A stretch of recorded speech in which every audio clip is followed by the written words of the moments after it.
시청자 여러분 안녕하십니까? 수요일 뉴스나우 시작합니다. 코스피가 6% 빠지며 4,000선은 물론 한때 3,900선도 무너졌습니다. 급락장이 이어지자 코스피에 이어 코스닥 시장에도 자동 매도 주문을 일시적으로 멈추는 사이드카가 발동됐습니다. 취재기자 연결해서 증시 상황 알아보겠습니다. 손효정 기자, 우리 증시 급락세가 심상치 않네요. 네, 코스피는 1.6% 떨어진 4,055로 출발했습니다. 개장 직후 낙폭이 점차 퍼지면서 7거래일 만에 4,000선이 무너졌습니다. 한때 5% 넘게 폭락하며 3,900선 아래까지 밀려났습니다. 시가총액 1, 2위인 반도체 투톱, 삼성전자와 SK하이닉스도 장중 각각 7%, 8% 넘게 하락했습니다. 코스닥 지수 역시 하락 출발한 뒤 한때 5% 넘게 급락해 870대까지 떨어졌습니다. 증시가 속절없이 폭락하자 한국거래소는 코스피와 코스닥 시장에 대해 차례로 매도 사이드카를 발동했습니다. 주식시장에서 프로그램 매도 주문이 급격하게 쏟아져 시장이 과도하게 하락할 때 일시적으로 프로그램 매매를 중단시키는 장치인데요. 코스피 선물 가격이 5% 이상, 코스닥의 경우 6% 이상 급락한 상태가 1분 이상 지속될 때 발동돼 5분 동안 자동 매도 주문이 일시적으로 멈추게 됩니다. 코스피 코스닥 매도 사이드카가 함께 발동된 건 지난해 8월 블랙 먼데이 이후 1년 3개월 만입니다. 네, 이렇게 증시가 급락한 원인이 뭡니까? 네, 우리 증시에 영향이 큰 미국 기술주의 약세가 투자 심리 위축으로 이어지며 지수 하락을 부추겼습니다. 인공지능 고평가 논란이 불거지며 엔비디아, 팔란티어 등 인공지능 관련 종목이 크게 떨어졌습니다. 그동안 급등했던 반도체 주식 중심으로 외국인 투자자가 차익 실현에 나선 점도 영향을 줬습니다. 외국인은 코스피 시장에서 1조 4천억 원 넘는 주식을 순매도하고 있습니다. 원달러 환율도 위험 회피 심리가 커지며 1,440원대 후반으로 뛰어올랐습니다. 5.6원 오른 1,443.5원으로 시작한 뒤 1,450원 코앞까지 치솟으며 7개월 만에 가장 높은 수준을 기록했습니다.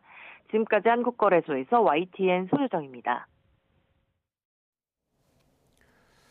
트럼프 2기 행정부의 9개월 국정평가 성격을 띤 첫 일반 선거에서 진보 성향의 조란 맘다니 후보가 무소속 앤드루 쿠오모 후보에 앞서고 있습니다.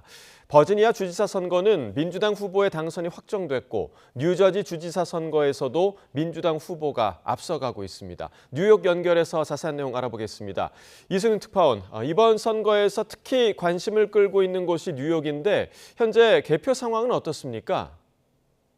네, 미국 전역에서 지방정부수장이나 지방의회 의원 등 선출직 대표를 뽑는 일반 선거 본투표가 끝나고 개표가 진행 중입니다. 가장 관심을 끄는 뉴욕시장 선거에서는 진보 성향의 조란 맘다니 민주당 후보가 뉴욕 주지사를 지낸 거분인 무소속의 앤드류 쿠오모 후보, 커티스 슬리워 공화당 후보에 앞서고 있습니다. 인도계 무슬림인 맘다니 후보는 고물가에 시달리는 뉴욕 서민층의 생활 형편을 개선하는 데 중점을 둔 공약을 내걸어 돌풍을 일으키고 있습니다. 진보 성향의 맘다니 후보가 이대로 승리할 경우에 뉴욕시는 처음으로 무슬림 시장을 맞이하게 됩니다. 뉴욕 시민들과 맘다니 후보의 발언을 연이어 들어보시죠.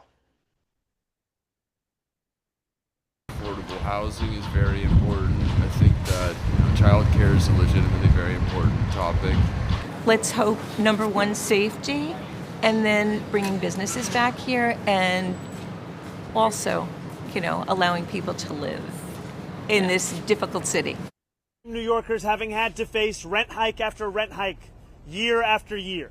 These same New Yorkers having to wait for buses that never come. These same New Yorkers that have to move out of this city when they want to raise a family. And these same New Yorkers who have grown tired of going on Street Easy to find apartments in Jersey City because that's the only place they could consider affording. It is time now for a new day in our politics. 네, 트럼프 대통령은 맘다니 후보가 시장이 되면 뉴욕시에 불이익을 주겠다 이렇게 벼르고 있다고요? 네, 그렇습니다. 트럼프 대통령은 공산주의자 맘다니 후보가 뉴욕시장이 된다면 꼭 필요한 최소한의 돈 외에는 사랑하는 고향 뉴욕에 연방정부 기금을 보낼 가능성이 매우 낮다고 말했습니다. 또 맘다니 후보를 완전히 실패한 기록만 있고 경험도 없는 공산주의자라고 불렀지만 맘다니 후보와 만날 것이라고 밝혔습니다. 트럼프 대통령의 발언 직접 들어보시죠. Here's the good news. He's got to go through the White House. I'll speak to him. I think I'd have an obligation to speak to him, but 뉴저지주와 버지니아 주에서도 주지사를 새로 선출하는데요. 민주당 강세 지역인 뉴저지 주에서는 민주당 후보인 마이키 쉘 연방 하원 의원이 공화당 후보인 잭 시터렐리 전 뉴저지주 의원을 꺾고 당선될 가능성이 큰 상황입니다. 버지니아 주에서는 민주당 후보 에비게일 스펜버거 전 하원 의원이 공화당 후보인 윈섬 얼시어스 부지사를 상대로 승리를 거뒀습니다. 캘리포니아 주에선 연방하원 선거구 임시 조정안인 2025년 캘리포니아주 제한 50호 주민투표가 치러지는데 무난하게 통과될 전망입니다. 트럼프 대통령 지지세가 강한 텍사스 주에서 이 공화당의 연방 하원 의석을 늘리기 위해서 선거구 조정안을 통과시킨 데 대한 맞불 성격을 띠고 있습니다. 애틀랜타와 보스턴, 신시내티, 피츠버그, 샬럿 등 다른 대도시에서도 시장 선거가 치러지고 있는데 현직 시장의 재선이 유력합니다. 트럼프 대통령은 버지니아와 뉴저지주 유권자들을 향해 공화당에 투표하면 에너지 가격이 크게 내려간다면서 지지를 호소했지만 무위에 그칠 것으로 보입니다. 이번 선거 결과는 내년 11월 이 중간 선거를 앞두고 트럼프 2기 행정부 국정 운영을 평가하는 유권자들의 마음을 담고 있고요. 또 공화당과 민주당의 현주소를 평가하는 지표가 될 전망입니다. 지금까지 뉴욕에서 YTN 이승윤입니다. 국회는 사상 처음으로 700조 원을 넘긴 내년도 예산안에 대해 오늘부터 본격적인 심사에 돌입합니다. 민주당이 이른바 대통령 재판중지법을 추진하지 않기로 했지만 국민의힘은 방탄입법을 중단하고 재판을 재개해야 한다며 공세 수위를 높이고 있습니다. 국회 연결합니다. 윤웅성 기자. 네, 국회입니다. 네, 이른바 슈퍼 예산안에 대한 심사가 오늘부터 시작되는 거죠? 네, 이재명 대통령은 어제 국회 시정연설에서 673조 원인 올해 예산보다 8.1% 증가한 728조 원 규모의 내년도 예산안을 보고했습니다. 국회 예결위는 오늘 오후 2시부터 경제학 교수 등 전문가들이 참석하는 공청회를 시작으로 본격적인 심사에 돌입합니다. 내년도 슈퍼 예산안을 두고 여야 평가는 극명하게 엇갈리고 있는데요. 먼저 민주당 정청래 대표는 아침 최고위원회의에서 윤석열 정부에서 삭감된 R&D 예산을 역대 최대로 편성하고 AI에도 10조 원을 투자하는 등 인공지능 시대를 여는 예산답게 편성됐다고 말했습니다. 이어 아동수당 확대, 24조 원 규모의 지역사랑 상품권 발행, 재해재난 예산 등까지 탁월한 선택과 과감한 집중이 이뤄진 예산이라고 호평했습니다. 정 대표는 어제 국회 시정연설에 보이콧한 국민의힘을 향해선 내란 중요 임무 종사 혐의자를 두둔하기 위해 국회의원의 책임을 내던졌다며 유감이라고 지적했습니다. 반면 국민의힘 장동혁 대표는 충청권 예산정책협의회에서 이 대통령이 시정연설에 불참한 국민의힘 자리를 보며 허전하다고 했는데 야당을 진정한 협치 파트너로 여긴 적이 있는지 스스로 가슴에 손을 얹고 생각하라고 비판했습니다. 송원석 원내대표는 지난달 소비자 물가 상승률이 1년 3개월 만에 최고치를 기록했다며 소비 쿠폰과 관세 협상 실패로 인한 고환율이 물가 상승에 압력으로 작용했다고 주장했습니다. 그런데도 이재명 정부는 물가 안정 근본 해결책은 제시하지 않고 지역사랑 상품권 등 재정살포 포퓰리즘 예산에 몰두하고 있다고 비판했습니다. 이렇게 예산 전국에 막이 올랐지만 이번 주까지 겸임 상임위원회의 국정감사도 이어지는데요. 특히 운영위에서 내일 대통령실 국감을 앞두고 김현지 부속실장의 증인 출석 여부를 두고 여야가 다시 격돌했습니다. 국민의힘은 김 실장이 성역이냐며 이 대통령의 재판 개입 의혹을 밝히기 위해 불러야 한다고 주장했고 민주당은 스토커처럼 집착하고 있다며 현 정부를 흔들겠다는 불순한 의도라고 반박했습니다. 민주당이 추진하는 사법개혁안을 두고도 여야 공방은 계속되고 있죠.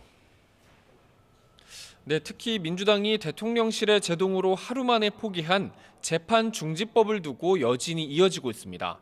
민주당 정청래 대표는 어제 시정연설을 위해 국회를 찾은 이재명 대통령과 함께 웃는 사진을 공개하는 등 당정 갈등은 없다고 했지만 당 내에서조차 지도부가 대통령실과 엇박자를 낸다는 지적이 거듭되고 있는데요. 박상영 원내 소통수석은 오늘 아침 SBS 라디오에서 좀 더 긴밀하게 소통했으면 좋았을 거라고 했고요. 다른 원내 핵심 관계자도 YTN과의 통화에서 대통령실과 논의 없이 당 지도부에서 재판중지법을 꺼냈다는 건 변명의 여지가 없다며 잘못된 거라고 지적했습니다. 국민의힘은 이번 재판중지법 해프닝을 계기로 재판을 재개해야 한다고 공세 수위를 높이고 있습니다. 장동혁 대표는 이재명 정권의 재판중지법 철회는 눈속임 쇼라며 이제는 재판 자체를 없애버리는 공소 취소로 방향을 틀었다고 주장했습니다. 그러면서 재판 중지는 퇴임 후 재개할 수 있지만 공소 취소는 사법 리스크를 영원히 없앨 수 있다며 한마디로 대통령 방탄에 더 완벽한 길을 찾은 거라고 비판했습니다. 또 법 왜곡죄와 배임죄 폐지 등은 오직 한 사람의 방탄을 위한 거라며 대통령 재판은 재개돼야 한다고 강조했습니다. 지금까지 국회에서 YTN 윤홍성입니다. 김건희 씨가 건진법사 전성배 씨에게서 2차례 가방 선물을 받았다고 처음으로 인정했습니다.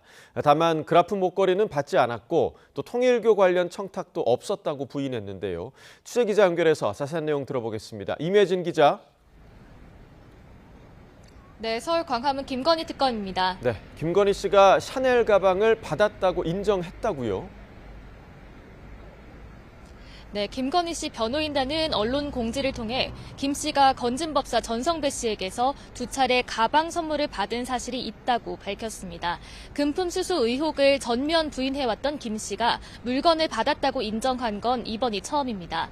김 씨 측은 김 씨가 처음엔 선물을 거절했지만 전 씨의 설득으로 선물을 받았고 사용하지 않은 채 보관하다가 전 씨에게 다시 돌려줬다고 해명했습니다. 다만 시가 6천만 원 상당의 그라프 목걸이는 받은 적이 없고 통일교와의 공모나 청탁, 대가 관계도 존재하지 않는다고 부인했습니다. 또 특검이 주장하는 각종 청탁 의혹은 대통령의 구체적인 직무 권한과는 무관한 막연한 기대나 호의 수준의 언급에 불과하다고 주장했습니다. 그러면서 공직자의 배우자로서 부적절한 처신으로 국민 여러분께 실망을 안겨드린 데 대해 깊이 반성하고 있다며 모든 절차에 성실히 임하고 한 점 거짓 없이 진실을 밝히겠다는 입장을 전했습니다. 김건희 씨 재판이 지금 진행되고 있는 거죠? 네, 오전 10시 10분부터 서울중앙지방법원에서 김건희 씨의 6차 공판기일이 열리고 있습니다. 오전 재판에선 도이치모터스 주가 조작 사건과 관련해 김건희 씨 계좌를 관리했던 증권사 직원들에 대한 증인신문이 이뤄졌습니다. 이어서 오후에는 김건희 씨 최측근 유경옥 전 대통령실 행정관이 건진법사를 통해 받은 샤넬 가방을 다른 제품으로 교환했을 당시 응대를 했었던 직원 2명이 증인으로 나올 예정이었는데요. 김건희 씨 측이 반대 신문을 하지 않겠다며 관련 증거를 동의하면서 무산됐습니다. 지금까지 김건희 특검 사무실에서 YTN 임혜진입니다. 오늘 한덕수 전 국무총리 재판에서는 지난 재판에 이어 비상계엄 당시 국무회의에 참석했던 국무위원들에 대한 증인신문이 이루어집니다. 일단 최상목 전 경제부총리는 나오지 않아서 오전에는 대통령실 CCTV 등 관련 증거 조사가 진행됐는데 최 전 부총리가 한 전 총리에게 항의하는 듯한 장면이 여럿 재생됐습니다. 현장에 취재기자 나가 있습니다. 신규혜 기자. 네, 내란 특검 사무실입니다. 네, 오늘 한덕수 전 총리 재판 어떻게 진행되고 있습니까? 네, 일단 오전에 증인신문이 예정돼 있던 최상목 전 경제부총리는 법정에 나오지 않았고 대신 최 전 부총리와 관련한 증거물에 대해 조사가 이뤄졌습니다. 최 전 부총리의 행적이 담긴 대통령실 CCTV와 본인의 진술 조서가 공개됐는데요. 대접견실에서 조태열 전 외교부 장관과 함께 윤 전 대통령을 향해 뭔가 말하는 모습, 대통령 집무실에서 나온 뒤 한덕수 전 총리에게 항의하는 듯한 모습 등이 담겼습니다. 진술조서에 따르면 최 전 부총리는 대접견실에서 윤 전 대통령에게 계엄을 재고해달라고 요청했고, 집무실에서 나온 뒤에는 한 전 총리에게 50년 공직 생활을 마무리하려 하느냐는 취지로 항의했는데요. 앞선 재판에서 나온 조태열 전 장관의 증언과 거의 일치합니다. 이 밖에도 대통령실 CCTV에는 국무회의 관계 서류에 서명하는 걸 두고 최 전 부총리와 한 전 총리가 서로 대치하는 듯한 장면도 포착됐습니다. 네, 그리고 오늘 국민의힘 의원들에 대한 공판전 증인신문도 열린다고요? 네, 오늘 서울 남부지방법원에서는 오후 2시와 4시 각각 김태호 의원과 서범수 의원의 공판전 증인신문이 예정돼 있습니다. 두 의원 모두 앞선 두 번의 신문기일에 나오지 않았던 만큼 오늘도 불출석할 가능성이 커 보이는데요. 다만 특검은 이들에 대한 증인신문을 철회하진 않겠다는 입장이라 마지막까지 조사 일정을 조율해 나가겠다는 뜻으로 풀이됩니다. 이런 가운데 표결방해 혐의를 받는 추경호 전 원내대표에 대한 체포동의 요구서는 법무부에 넘어가 있는 상태입니다. 법무부가 이를 국회에 보내면 본회의를 열어 표결에 붙이게 되는데 추 전 원내대표는 불체포 특권을 포기하겠다고 선언했습니다. 지금까지 내란 특검 사무실에서 YTN 신기혜입니다. 네, 앞서 뉴욕 연결해서 미국의 일반 선거 관련 소식 전해드리기도 했는데요. 트럼프 2기 행정부의 9개월 국정평가 성격을 띤 첫 일반 선거에서 진보 성향의 조란 맘다니 후보가 뉴욕 시장으로 당선됐다고 AP통신이 보도했습니다. 뉴저지와 버지니아에서 열린 주지사 선거에서는 연방정부의 셧다운, 일시적 업무 정지로 공화당과 갈등 중인 민주당의 승리로 끝났습니다. AP통신은 조란 맘다니 민주당 후보가 앤드루 쿠오모 무소속 후보를 꺾고 뉴욕시장에 당선됐다고 전했습니다. 사상 최초의 무슬림 뉴욕시장이 되는 인도계 30대 진보 정치인 맘다니 후보는 고물가에 시달리는 뉴욕 서민층의 생활 형편을 개선하는 데 중점을 둔 공약을 내걸어 돌풍을 일으켰습니다. 뉴저지와 버지니아 주지사 선거에서도 민주당 후보가 나란히 공화당 후보를 꺾었습니다. 낮에는 기온이 크게 올라 포근하겠지만 일교차가 큰 만큼 건강관리가 필요합니다. 밤사이에는 곳곳에서 미세먼지 농도가 나쁨 수준으로 짙어질 가능성이 있는데요. 다만 오늘 밤 6년 만에 뜨는 가장 큰 보름달인 슈퍼문은 무리 없이 볼 수 있을 전망입니다. 취재기자 연결합니다. 김민경 기자, 날씨 전망 자세히 짚어주시죠. 네, 오늘 서울은 아침 기온이 5.7도로 쌀쌀했지만 낮에는 18도까지 오를 걸로 보입니다. 대부분 지역에서도 한낮 기온이 20도 안팎에 이르겠습니다. 늦가을 날씨가 이어지면서 낮에는 포근하겠지만 10에서 15도 안팎으로 벌어지는 큰 일교차에는 주의가 필요합니다. 또 오늘 밤 사이에는 대기가 정체하면서 수도권과 충청 지역을 중심으로 미세먼지 농도가 나쁨 수준까지 오를 걸로 보이는데요. 다만 국립환경과학원은 오늘 밤에 뜨는 슈퍼문 관측에는 큰 지장이 없을 걸로 보인다고 밝혔습니다. 오늘 밤 2019년 이후 가장 큰 보름달인 슈퍼문이 뜰 예정인데요. 이 슈퍼문은 달이 지구와 가장 가까운 지점에 도달하는 시점에 보름달이 뜨는 현상으로 일반 보름달보다 14% 크고 30%가량 더 밝게 보입니다. 지금까지 과학기상부에서 YTN 김민경입니다. 어제 오전 서울 천호동에 있는 재개발 조합 사무실에서 벌어진 흉기 난동 사건으로 다친 피해자 3명 중 1명이 결국 숨진 거로 파악됐습니다. 서울 강동경찰서는 흉기 난동 사건으로 목을 다쳐 병원에 이송됐던 50대 여성이 어제 저녁 사망했다고 전했습니다. 피해자가 숨진 만큼 경찰은 살인미수 혐의로 체포된 흉기 난동 피의자인 60대 A씨에게 살인 혐의를 추가로 적용해 구속영장을 신청할 방침입니다.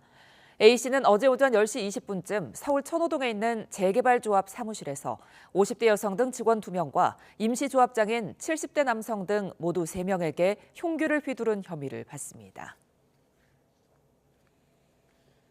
서울중앙지방법원은 오늘 오후 3시 음주운전을 하다가 일본인 모녀를 들이받아 어머니를 숨지게 한 혐의 등을 받는 30대 남성 서모 씨의 구속영장 실질심사를 엽니다. 서 씨는 지난 2일 밤 10시쯤 서울 동대문역 사거리에서 술을 마시고 운전하다가 길을 건너던 일본인 모녀를 들이받은 혐의 등을 받고 있습니다. 이 사고로 50대 어머니가 심정지 상태로 병원에 옮겨졌지만 끝내 숨졌고 30대 딸도 무릎 등을 다쳐 치료를 받았습니다. 사고 당시 서 씨의 혈중 알코올 농도는 면허 취소 수준이었는데 소주 3병가량을 마신 상태로 1km쯤 운전한 거로 조사됐습니다.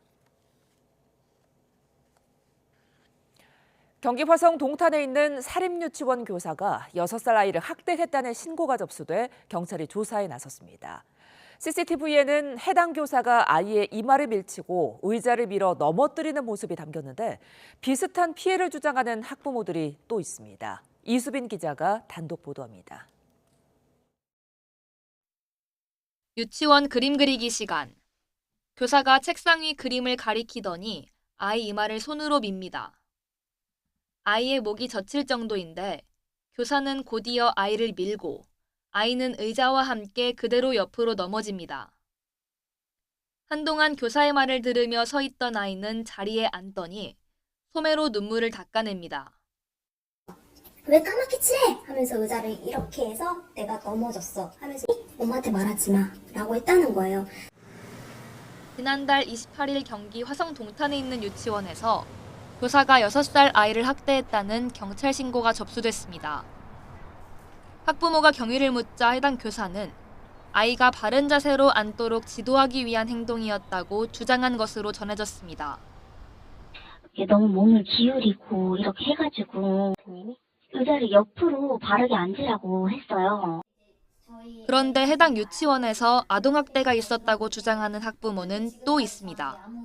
지난달 27일 CCTV 영상에는 해당 교사가 다른 아이의 이마를 밀고 있는 모습이 담긴 것으로 확인됐습니다. 좀 세게 얼굴을 탁 잡으시면서 이렇게 얼굴이 확 올라가는 그런 영상이 있는데 이제 아이가 준비물을 가져가지 않으면 선생님이 가방을 던지며 그럴 거면 유치원에 오지 말라고 했다고 주장하는 학부모들도 있습니다. 숙제 같은 거 안 가져올 거면 오지 마. 가방을 서랍에서 꺼내서 던지면서 집으로 가 이렇게 얘기를 했대요. 유치원 측은 YTN에 경찰 수사가 진행 중인 사안으로 별도 입장은 없다는 뜻을 밝혔습니다. 경찰은 해당 교사에 대해 아동학대 혐의로 입건 전 조사를 진행 중입니다. 유치원 CCTV를 확보하고 관계자를 조사하는 등 자세한 사건 경위를 파악하고 있습니다. YTN 이수빈입니다. 미국 블랙 프라이데이와 중국 관군제를 앞두고 관세청이 불법 수입 특별 단속에 나선 가운데 최근 인기를 끌고 있는 라부부 키링 등 일부 짝퉁 제품에서 유해 물질이 검출됐습니다. 관세청은 상반기 적발한 위조 상품 60만 6천 점 중 전신에 닿는 장신구 250개의 성분을 검사한 결과 112개에서 납과 카드뮴, 가소제 등 발암 물질이 안전기준치를 초과했다고 밝혔습니다.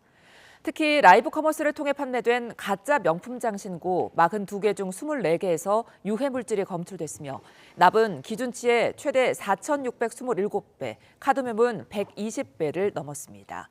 최근 인기를 끌고 있는 라부부 키링의 경우 조사 대상 5개 중 2개에서 국내 기준치의 344배 이르는 가소제가 검출됐습니다. 무단 소액 결제와 개인정보 유출이 발생한 KT가 오늘부터 유심 무상 교체를 실시합니다. KT는 고객에게 사과하고 보안 우려를 해소하기 위해 무상 교체를 시행한다고 밝혔습니다. 새 유심을 받고 싶은 가입자는 오전 9시부터 KT.com 홈페이지나 유심교체 전담센터에서 교체를 예약한 뒤 대리점을 방문하면 됩니다. 엔비디아 젠슨 황 최고 경영자가 방문한 뒤 깐부치킨 매장에 손님이 몰리면서 일부 매장은 영업을 일시 중단한 거로 확인됐습니다. 깐부치킨 본사는 갑작스러운 수요 급증으로 닭 공급이 부족해 용인 본점을 포함한 14곳 직영점의 영업을 일시 중단했다고 밝혔습니다. 깐부치킨 관계자는 가맹점 영업이 우선이라 직영점 문을 닫고 먼저 가맹점에 닭을 공급하고 있다고 설명했습니다. 황 CEO가 방문했던 서울 삼성점은 젠슨 황이 앉았던 자리에 앉으려는 손님들이 이어지자 이용 시간을 1시간으로 제한했습니다. 중소기업 특화은행인 IBK 기업은행의 연체율이 1%로 뛰며 금융위기 이후 최고치를 기록했습니다. 기업은행의 올해 3분기 대출 연체율은 1%로 금융위기 때인 2009년 1분기 1.02% 이후 최고치를 기록했습니다. 기업은행의 3분기 기업대출 연체율은 1.03%로 15년 만에 가장 높았습니다.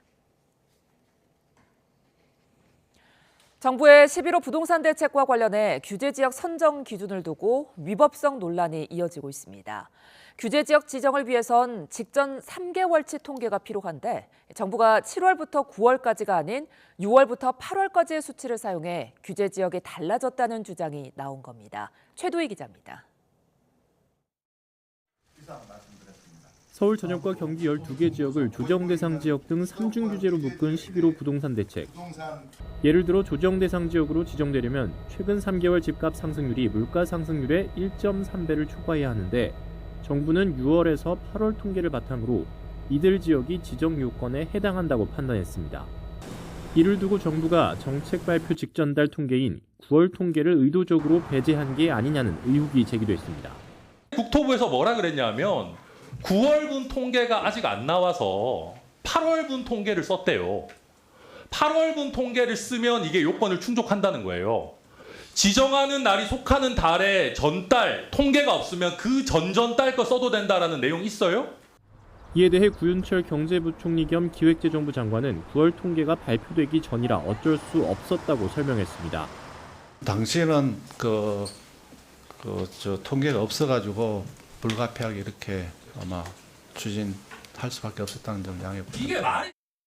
관계부처에서도 규제지역 지정기준 충족 여부를 판단할 때 해당 기간 통계가 없다면 가장 가까운 월에 대한 통계를 활용하도록 규정돼 있다고 해명했습니다.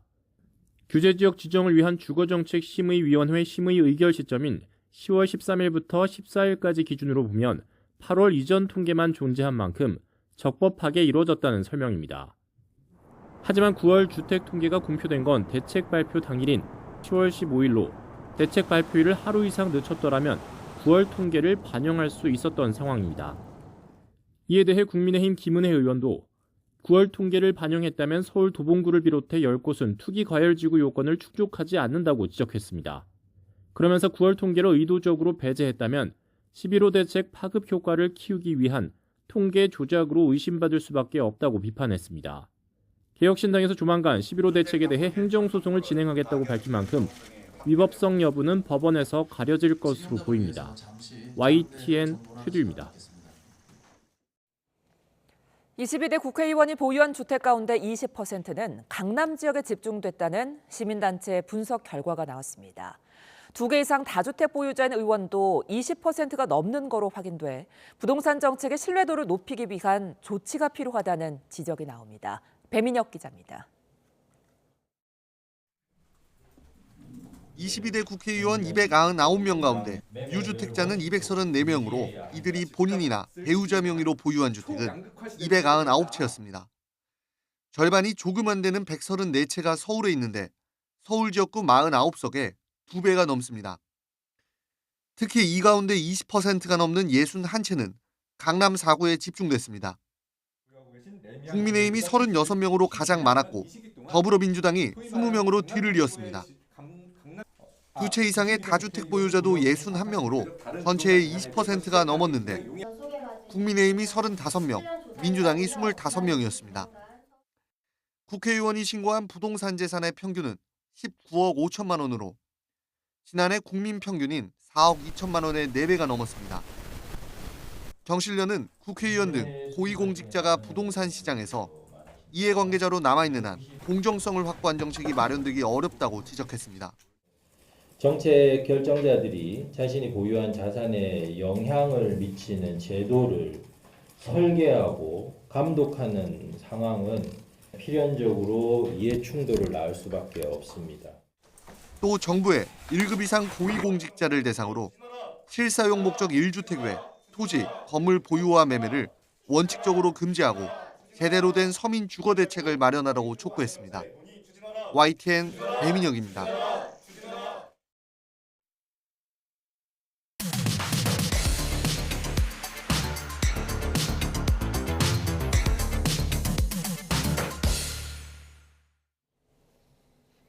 각이 살아있는 정치평론 시사정각 시작합니다. 오늘도 각이서는 두 분을 모셨습니다.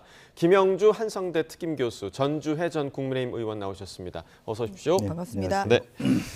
자, 더불어민주당이 대통령실의 제동으로 현직 대통령의 형사재판을 중지시키는 재판중지법을 처리하지 않기로 재차 매듭을 지었지만 그 여진이 쉽게 가라앉지 않고 있습니다. 관련 영상 함께 보시고 이야기 나눠보겠습니다.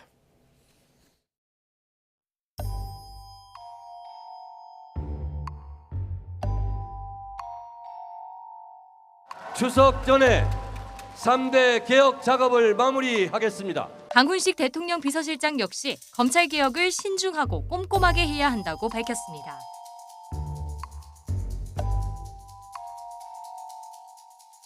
민족 통제에서 벗어난 특히 수사기관이 있어서는 안 된다고 생각하기 때문에 장관께서 좀 너무 나가신 거 아닌가?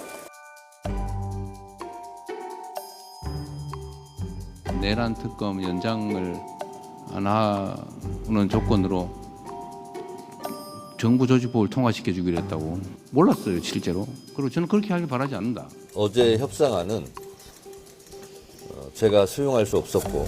어려운 말인가요? 그런 거 할 때 혼자 하나요?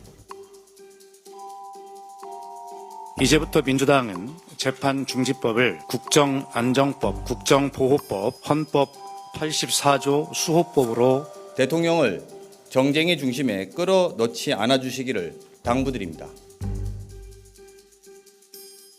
이제 우리 민주당은 이재명 국민적 주권정부의 성공을 든든히 뒷받침합니다.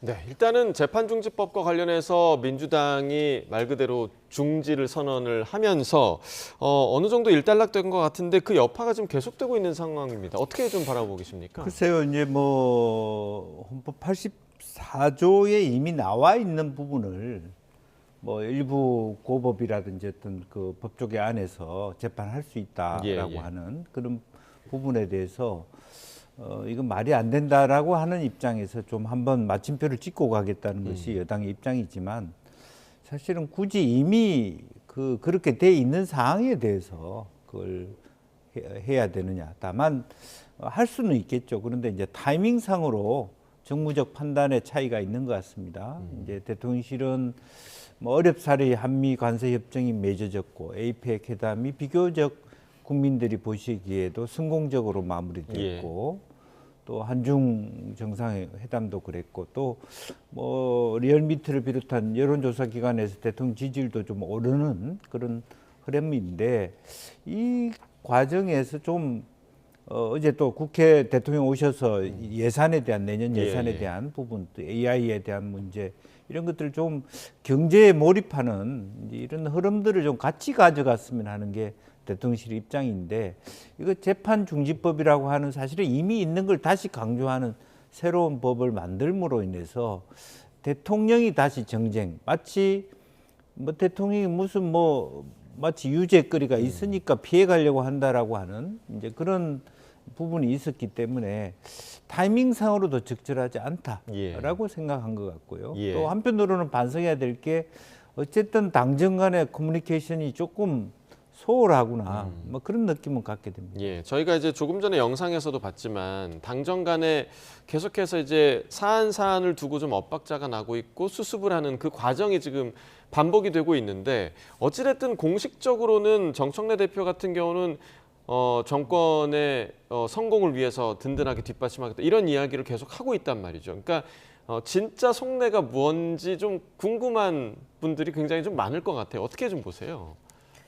정청래 이제 대표가 재판중지법 이야기를 꺼낸 거는 정말 이재명 대통령이 혹시나 또 재판이 재개가 될까봐 하는 뭐 그런 우려가 있었던 거 아닌가 싶기는 합니다만 거기에 대한 여론이 굉장히 싸늘하지 않았습니까?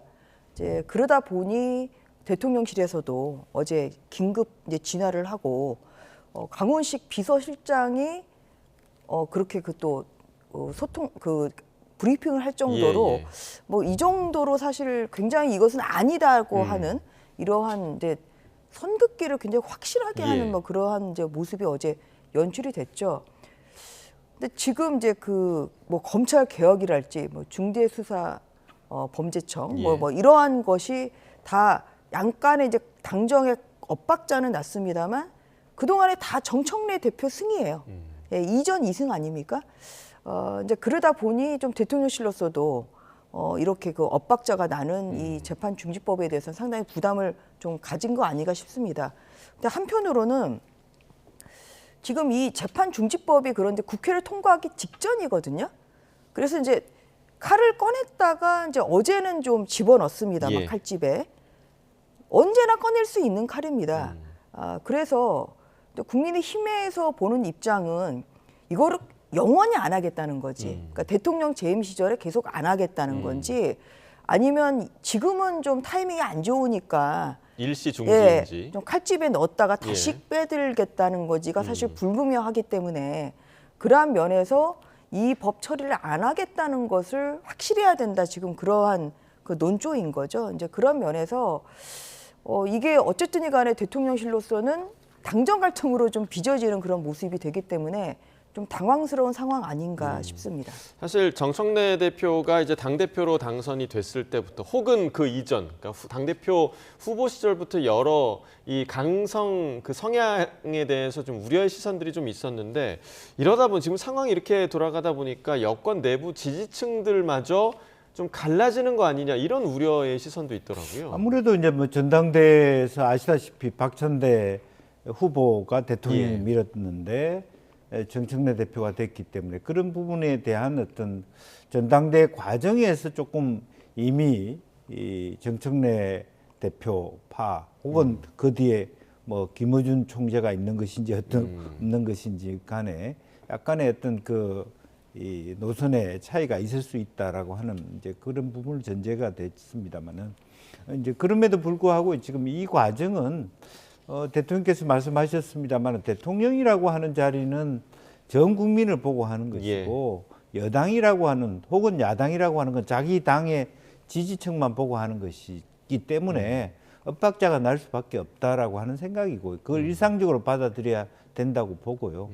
그나마도 이런 부분에 대해서 대통령실에서 의견을 내고 당이 받아들이는 모습은 자연스러운 모습이다. 오히려 윤석열 대통령 때 지금 이제 추경호 오늘 뭐 그런 얘기 할 수 있을지는 모르겠습니다만은 의원들이 말하면 당사에 모이라면 당사에 모이고 할 때는 저쪽 대통령실 의중만 무조건 따라가는 그런 데서 오는 여러 가지 오히려 그 문제점, 그 후과들이 있다면 차라리 이것은 건강한 관계로 이해해 줄 만하다. 만약에 박홍근 의원이 대통령 지지했는데 당내에서 우리 당의 입장이 다른데 왜 당신은 대통령 편드냐 이런 논란이 심하게 일었다면 그야말로 갈등설이 불거지는 건데 지금은 그렇게까지 볼 필요는 없지 않나 그렇게 보여집니다. 자, 지금 박홍근 의원 언급을 해주셨는데 당내 중진들 사이에서도 여러 가지 지금 당의 상황에 대해서 엇갈린 목소리가 나오고 있습니다. 어떤 이야기들이 나오는지 함께 들어보겠습니다. 방향은 맞고 그리고 역할 분담도 제대로 돼 있다고 저는 생각합니다. 다만 그것을 처리하는 데 있어서의 정교함, 세련됨 이런 게 많이 요구되는 거 아니겠어요? 대통령을 보호해서 국정 안정을 깨자라고 하는 취지는 이해하지만은 너무나 우리가 대통령 생각도 제대로 정확히 읽지도 못했고 이재명 대통령이라고 해서 우리가 다 이재명이 될 수는 없는 거예요. 그러나 이러한 이견이 있는 것이 부작용으로 표출되지 않고 늘 당정대 대화를 통해서 잘 진행되고 있다. 그래서 저는 걱정하지 않습니다. 자, 박홍근 의원은 지금 당 지도부에 조금 쓴소리를 했고요. 박지원 의원은 조금 전에 이제 김 교수님께서 말씀해주신 그 부분과 좀 궤를 같이 하는 이야기를 했는데 이 두 의원의 이야기를 좀 어떻게 좀 들으셨습니까? 아무래도 이제 이재명 대통령 취임한 지가 지금 한 5달 정도밖에 안 됐는데 여러 가지 당정 엇박자가 좀 상대적으로는 좀 많이 나는 것이 그 우려스러운 부분이 좀 있는 것이죠. 그러니까 뭐 방향은 같을지는 모르겠지만 당대표 선출 때부터 오히려 지금 박찬대 전 원내대표는 오히려 대통령 명심을 얻고 출마를 했고 예. 그리고 정청래 대표는 지금 김어준 어심을 얻고 출마를 했는데 결국은 명심보다는 이제 어심이 명심을 얻었다, 이겼다 이제 그러한 결과가 나오지 않았습니까? 이제 그때부터 사실은 조금 파열음이 좀 보이는 이러한 좀 모양새인 것 같습니다.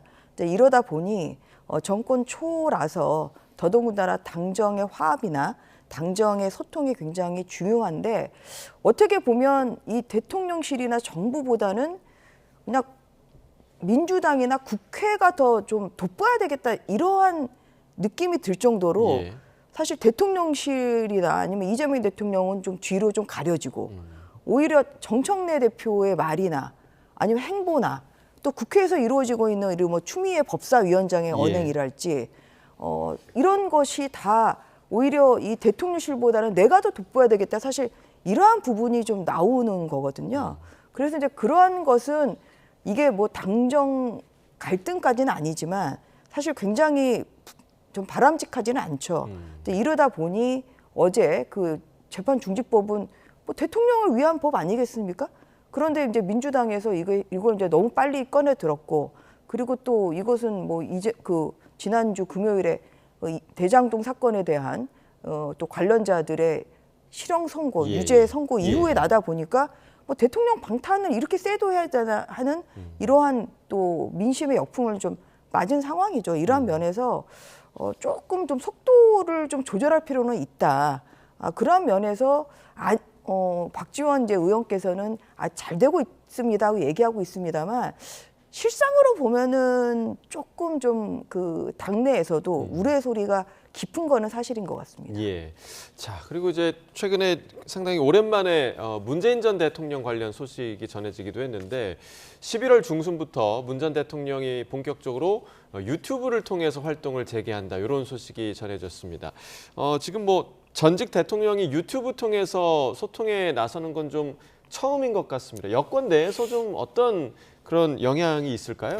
글쎄요, 뭐 할 수 있다는 의견 그리고 혹은 굳이 해야 되는 의견 좀 의견이 갈릴 것 같아요. 호불호가 있기 때문에 특히 이제 문 대통령 같은 경우는 실제적으로 촛불 시위의 결과로서 어떤 정부를 형성했는데 소위 어떤 민주당의 민주정부로 이어주지 못하고 또 부동산 정책도 좀 혼란을 시켰고 여러 가지 면에서 상당히 어떤 평가가 박할 수가 있습니다. 그런데 지금 현재 어쨌든 본인이 순수한 마음으로 하든 어떤 마음으로 하든 전직 대통령이시기 때문에 그럼 친문 진영의 재결집을 위해서 하는 것이냐 혹은 뭐 지방선거 때 친문 쪽을 많이 뭐 청구하기 위해서 힘을 모으는 것이냐 여러 가지 해석을 낳을 수밖에 없는 것이고 좀 제 입장에서는 좀 자제되었으면 좋겠다라는 건데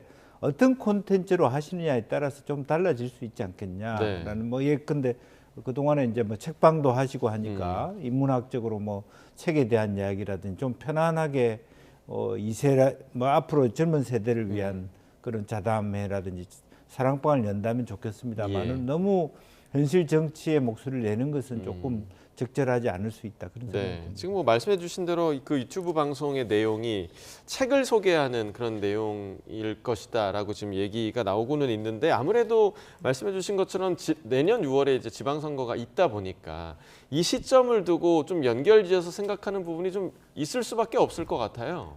아무래도 정치 재개를 하려는 거 아닌가? 아니면 이걸 재개로 친문계가 다시 좀 부활을 하려고 하는 뭐 그러한 타이밍이죠. 그리고 지금 또 친명계가 있는데 사실 지난 총선에서 친문계가 많이 공천을 못 받는 이런 상황이 됐기 때문에 어떻게 보면 모양새는 아무리 좋은 의미로 하신다고 하더라도 정치적 해석이 뒤따를 수밖에 없는 상황입니다. 그리고 또 이재명 대통령으로서도 본인이 가장 활동이 주목을 받아야 되는데 또 문재인 대통령이 또 유튜브를 하시게 되면 사실 그런 관심이 분산이 되는 것이 현 정부로서는 바람직한 일은 좀 아니지 않을까 좀 싶습니다. 그리고 지금 어제 언론 보도로는 또 김정숙 여사의 옷값에 대해서 검찰에서 경찰에 보안 수사라고 이렇게 지금 명령을 내렸다는 건데, 지시를 했다는 건데, 사실 이러한 부분에 대해서 국민들의 눈길이 그렇게 아주 따뜻하지는 않거든요. 그래서 이러한 면에서 전직 대통령의 행보는 조금 더 조심스러워야 되지 않나 하는 것이 제 개인적인 의견입니다. 두 분 모두 조심스러울 필요가 있다라는 의견을 주셨고요. 어떤 콘텐츠로 시청자들을 만날지 또 어떤 파급 효과가 있을지 좀 지켜봐야 할 대목인 것 같습니다. 자, 어제 이재명 대통령 취임 이후에 첫 번째 예산안 관련 시정연설이 있었죠. 제1야당인 국민의힘은 추경호 전 원내대표에 대한 특검의 구속영장 청구로 시정연설을 보이콧했습니다. 자, 이를 두고 여야의 입장도 극명하게 갈렸는데요. 그 목소리를 들어보겠습니다. 추경호 전 원내대표가 계엄 해제 표결을 방해했다는 사실이 확인된다면 내란 중요 임무 종사자가 될 것입니다. 통합진보당은 내란 음모죄만으로도 해산되었습니다. 추경호 전 원내대표 혐의가 유죄로 확정을 받으면 내란에 직접 가담한 국민의힘은 10번이고 100번이고 정당 해산감입니다. 대한민국 헌정 역사상 대통령 시정연설을 한 번도 야당도 이걸 막은 적이 없어요. 그런데 이걸 제일 먼저 시도한 세력이 누구냐? 바로 3년 전에 2022년 10월 26일입니다. 그때 이재명 당대표 중심으로 민주당이 바로 이 행위를 한 거예요. 아무리 내로는 안 부리지만은 검찰 조직보다 더 지금 현재 민주당이 영향력이 있는 게 특검이죠. 윤석열 저희들은 검찰 독재라고 했던 그런 상황들을 생각을 해보는 것과는 와, 천양지 차이가 있죠. 강경파들이 장외 투쟁을 하기 위한 일종의 명분이다, 핑계다 이렇게 보시는 거예요? 본인들이 도둑이 제발 저리는 심정으로 굉장히 상황들을 좀 심각하게 보긴 하는 것 같아요. 자, 일단 그 어제 보이콧과 관련해서 시정연설 보이콧을 가장 처음 한 건 민주당이 아니냐라고 지금 김성태 전 의원이 이야기를 했습니다. 좀 어떻게 좀 들으셨어요? 그거는 지나간 일이고요. 어쨌든 지금 이재명 정부로서는 어떻게 보면 올곧이 새로운 원년으로서 2026년 예산안을 설명하고 또 8% 인상된 728조인가요? 내년 예산안을 설명하고 또 AI 강국을 비롯해서 새로운 정부의 기조에 대해서 대통령이 설명하러 오셨습니다.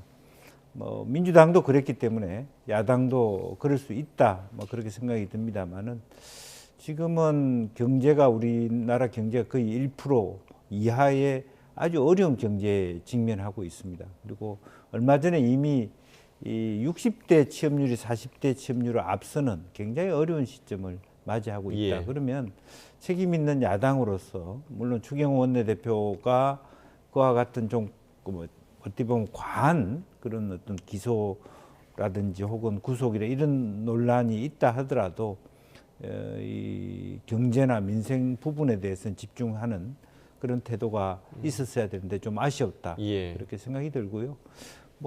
이미 민주당도 그랬기 때문에 그걸 원색적으로 있어서는 안 된 일이다 그렇게 얘기할 수는 없는 상황 아닌가 그렇게 생각이 듭니다. 자, 정청래 대표는 다시 한번 정당 해산을 언급을 했고 지금 조금 전에 이제 박상혁 의원 같은 경우도 지난번 민주당이 보이콧했을 때와 이번은 다르다. 지난번은 검찰의 탄압이었고 이번에는 특검의 수사 아니냐, 차이가 있는 거 아니냐 이렇게 얘기를 한 거거든요. 어떻게 좀 들으셨어요?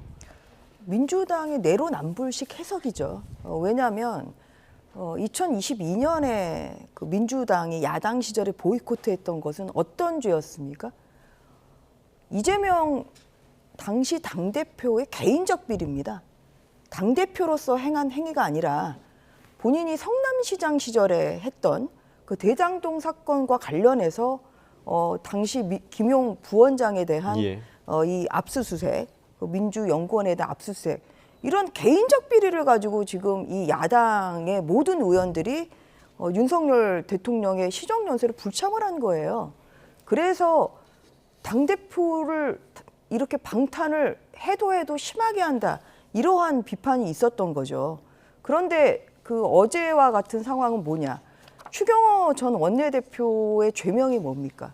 그게 바로 지금 내란 종사 의무자라는 거잖아요. 중요 종사 의무자. 예. 지금 정청래 당대표가 얘기하는 것처럼 저는 뭐 그 범죄 사실, 영장 청구 사실이 저는 삼류소설보다도 못한 완성도라고 생각합니다. 검찰이 특검이 정말 어떤 그 추측만 가지고 어떤 그런 이런 수사를 진행하면 안 된다고 생각을 하는데 이것이 주요 임무 종사라는 그런 죄목으로 기소가 돼서 유죄가 확정이 되면 국민의힘 해산하겠다고 지금 얘기하시잖아요. 국민의힘의 명운이 지금 걸려있는 상황입니다. 그리고 이 특검의 수사야말로 이런 그 객관적 사실이나 뭐 이런 것에 전혀 뒷받침되지 않는 야당 탄압이자 정치적인 수사죠.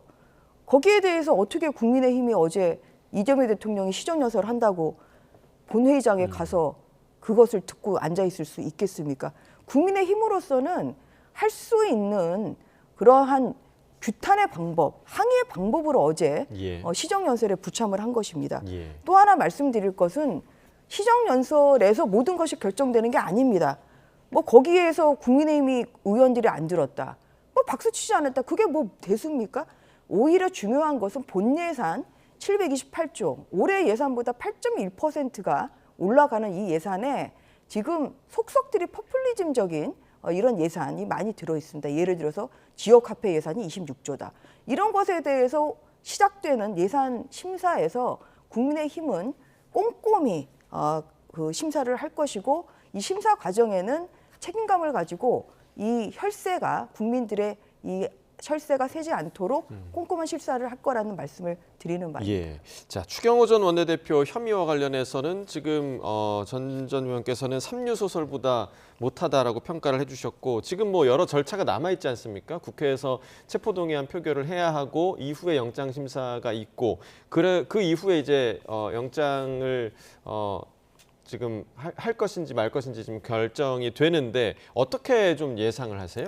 글쎄 뭐 어쨌든 뭐 추 전 원내대표도 스스로 이제 불체포 특권에 기대지 않겠다라고 얘기를 하고 있기 때문에 그와 같은 수순 속으로는 이게 뭐 기소감도 안 되고 구속감은 더군다나 안 된다라는 생각을 갖고 있습니다. 그런 것이라고 보여지는데 제가 이제 국회의원을 하면서 한 번도 의원총회를 당사에서 한 적은 없었습니다. 기본적으로. 그러니까 어쨌든 잘 알다시피 예결위장이나 428호라든지 이런 본회의장 주변에서 실제로 그날 저녁도 생각해 보면 대통령의 어떤 계엄에 대해서 우리가 그 투표에 들어갈 거냐 말을 거냐 사실은 바로 들어가거나 바로 안 들어가거나에 본회의장 주변에서 하는 게 맞죠. 그리고 전반적으로 거의 차단하고 있는데 그렇기 때문에 특검에서도 방금 이제 뭐 삼류소설보다 못하다 하지만 저는 사실은 그거는 그런 측면은 아닌 것 같습니다. 기본적으로 의도적으로 국회와 그 표결과 거리가 먼 곳으로 아예 빼버렸다. 그런 부분에 대해서 특검이 한번 짚어볼 만하다. 그렇게 생각을 합니다. 네, 앞으로 있을 과정들을 좀 지켜봐야겠고요. 마지막으로 이제 코스피 얘기를 좀 해보도록 하겠습니다. 최근에 코스피가 4,200포인트를 넘어서면서 이제 고공행진을 하다가 오늘은 급락하면서 매도 사이드카까지 발동을 했는데요. 최근 권대영 금융위원회 부위원장이 한 인터뷰에서 한 말이 도마 위에 올랐습니다. 어떤 내용인지 들어보겠습니다. 근데 요즘 빚내서 나 주식 투자할래 하는 이제 B2 투자자도 좀 늘고 있대요. 특히 청년층 중심으로. 이제 B2도 이제 그동안은 너무 이제 나쁘게만 봤는데 레버리지의 일종으로 이제 볼 수 있다고 봅니다. 저는. 그러나 이제 적정한 수준의 어떤 포트폴리오를 관리하셔야 되고 리스크를 가지고 감내 가능한 수준의 그런 주식 투자가 필요하고 6,000p, 7,000p도 가능하겠습니까? 아마 힘차게 우상향하는 주가 지수를 만들어낼 수 있을 것으로 보이고 그렇게 생각하고 있습니다. 자, 그러니까 이제 B2도 투자의 일종이 될 수 있다라는 지금 부위원장의 말인데 정부 관계자가 방송에 나가서 이런 말을 하는 게 적절한가? 이런 논란이 일 수 있을 것 같아요. 굉장히 부적절한 발언이죠. 왜냐하면 11호 그 부동산 대책은 갭 투자뿐만 아니라 대출을 조이는 그러한 것 아니겠습니까? 그리고 정부 관계자가 염장 지르는 또 얘기를 하시면서 돈을 모아서 사라. 대출 받지 말고 그러니까 빚내서 사지 말고 모아서 사라 지금 이런 얘기를 하셨잖아요. 부동산은. 예. 그런데 권대영 부위원장의 저 말은 어떻게 해석을 하면 그런데 주식은 일단 빚내서 해도 돼. 이렇게 들릴 수가 있기 때문에 정부 관계자로서는 굉장히 부적절한 발언이라고 생각합니다. 사실 이재명 정부가 자랑했던 것은 이제 코스피 4천 시대를 열었고 부동산은 침체되고 있지만 그래도 증시가 좋기 때문에 우리 잘하고 있어 사실 이제 이런 얘기를 하셨는데 이제 오늘 코스피 지수가 굉장히 급락을 하면서 또 사이드카가 발동될 정도로 이런 것은 지금 미국 증시가 오늘 또 하락을 한 그런 영향도 있고 이것이 시사하는 것은 뭐냐면 우리나라의 그런 경제 기초 체력이 아직도 조금 약하기 때문에 그런 부분에 대한 보완을 오히려 이 부위원장이 말씀을 하셔야죠. 이게 증시가 그냥 올라가는 게 아니지 않습니까? 이런 다른 나라의 영향, 미국이 떨어진다고 대한민국이 떨어지고 이런 것이 아니라 다른 나라가 떨어져도 대한민국은 유지할 정도의 그런 기초 체력을 길러야 되는 것이 오늘 같은 날 그 금감 그 위에 이제 관계자의 말로는 사실 그런 말씀을 하시는 것이 옳았다고 생각합니다. 김 교수님은 그 권대영 부위원장의 말을 좀 어떻게 들으셨어요? 글쎄요, 뭐 빚내서 해라라고 하는 게 바람직하지는 않죠. 그러나 어쨌든 포트폴리오 투자를 해라. 정부 입장에서는 사실은 그러면 빚내서 부동산도 사지 말고 빚내서 주식도 하지 마라. 그러면 이렇게 양극화가 심해지는데 아무런 어떤 젊은 세대들 또 서민들 중산층들은 그러면 뭐 방법이 없나라고 하는 새로운 어떤 사다리를 만들어가는 데 있어서 일정한 리스크를 가질 수 있다라고 하는 부분이고요. 이제 그런 의미에서 뭐 빚내서 하는 것에 대한 부분을 뭐 무슨 권고한다든지 그런 부분으로 느껴졌다면 그건 잘못된 부분이지만 역으로 보면 그러면 이 정부는 그러면 주식 투자도 하지 말라 그러고 집도 사지 말라고 그러고 하는 이제 그런 부분에 대해서 아마 자연스럽게 이 지금 현재 부동산 정책 자체가 부동산에 맡겨 있는 은행에서 대출 받는 것은 아주 장기적으로 움직이지 않는 돈이 엄청나게 쟁여져 있는 거거든요. 그것을 좀 선순환으로 바꾸는 과정에 있기 때문에 앞으로 더 아마 정부 입장에서는 주택에 대한 투자 투기는 억제하면서 자연스럽게 기술주 또 우량주 저평가주를 높여주는 그런 정책으로 가고 있다라고 하는 것을 선언한다 그렇게 봐야 될 것 같습니다. 그럼 오늘 주식시장 상황은 좀 어떻게 보세요? 왜냐하면 그 녹취에서도 6천, 7천 포인트 얘기를 했는데 지금 4천 포인트 선이 무너졌거든요. 사실은 솔직히 얘기하면 그 다국적 노략질을 하는 사람들이 있죠. 또 미국 기술주가 성과가 안 좋음에 따라서 국내 주가 전 세계적으로 글로벌라이즈 됐다라고 하는 건 연동을 받을 수 있습니다. 이렇게 출렁출렁하고 있는 거죠. 이거 어쩔 수 없는 현대 자본주의가 갖고 있는 수축 사회 위기라고 볼 수 있습니다. 그래서 개인도 투자를 굉장히 조심해야 되죠. 그러나 어쨌든 그렇다고 해서 대통령 말씀처럼 구더기 모서서 장을 못 담는 그런 것이 아니라 아주 안정되고 길게 보는 그런 어떤 투자를 해본다면 그것이 새로운 어떤 자기 어떤 자산의 정식의 대안은 될 수 있다. 그런 훈련을 해야 된다. 그렇게 봅니다. 근데 이제 부동산 경기가 좋기 위해서는 사실 어떤 한쪽만 좋아서는 경제가 살아날 수가 없는 거거든요. 그러니까 부동산이 침체가 되고 증시가 살아난다고 해서 대한민국의 경제가 과연 좋아지느냐? 저는 그것은 아니라고 생각합니다. 그러한 면에서 지금 정부의 정책은 부동산에 대해서 투자하고 내 집 가지겠다고 대출받는 것을 오히려 죄악시하는 저는 그러한 이분법적인 사고방식이 오히려 문제라고 생각합니다. 그래서 그러니까 증시로 해서 돈 버는 것은 선이고 그럼 갭 투자를 해가지고 돈을 버는 것은 이건 좀 악이다. 이렇게 선악 구별을 하면서 그래서 부동산에 대한 대출까지 막다 보니 오히려 내 집을 진짜 마련하려는 그런 선한 매수인조차도 지금 절망을 하게 되는 그런 상황이 되는 것이고 그런 부작용이 좀 큰 것이거든요. 그래서 그런 면에서 오히려 시장에 맡겨두는 것이 정부가 과도하게 개입을 하는 것보다는 부동산이든 증시든 시장에 맡기는 것이 그것이 가장 자연스러운 것이고 그러한 면에서 지금 이루어지는 이런 부동산에 대한 과격한 규제 또 증시에 대한 오히려 이 부양책은 또 너무 그것은 또 지나치기 때문에 그러한 면에서 뭔가 밸런스가 좀 필요한 예. 시점이 아닌가 그렇게 생각합니다. 그러니까 이제 정부가 지금 너무 경제에 개입을 많이 지금 하는 그런 상황이다. 그러니까 이번 정부에서도 좀 의도적으로 부동산에 투자됐던 그런 유동성들을 주식시장으로 많이 돌리려는 노력을 많이 하고 있는데 이런 정부의 적극적인 개입은 좀 바람직한 걸까요? 어떻게 저는 보세요? 뭐 그런 작정을 이재명 정부가 했다고 봅니다. 왜냐하면 수축사회 저성장 시대에 들어왔고 가계부채는 너무 높은데 가계부채에 있는, 그렇다고 부동산 투자를 하지 말라는 뜻이 아니라 가계부채에 있는 것은 회전율이 없지 않습니까? 지금 여러분들이 가게마다 뭐 몇 억씩 대출하는 거를 연장하고 있지 갚고 있지 못하다.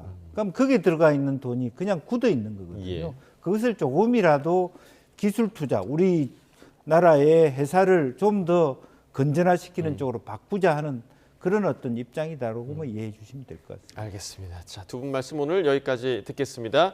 김영주 한성대 특임교수, 전주혜 전 국민의힘 의원과 이야기 나눠봤습니다. 고맙습니다. 수고하셨습니다.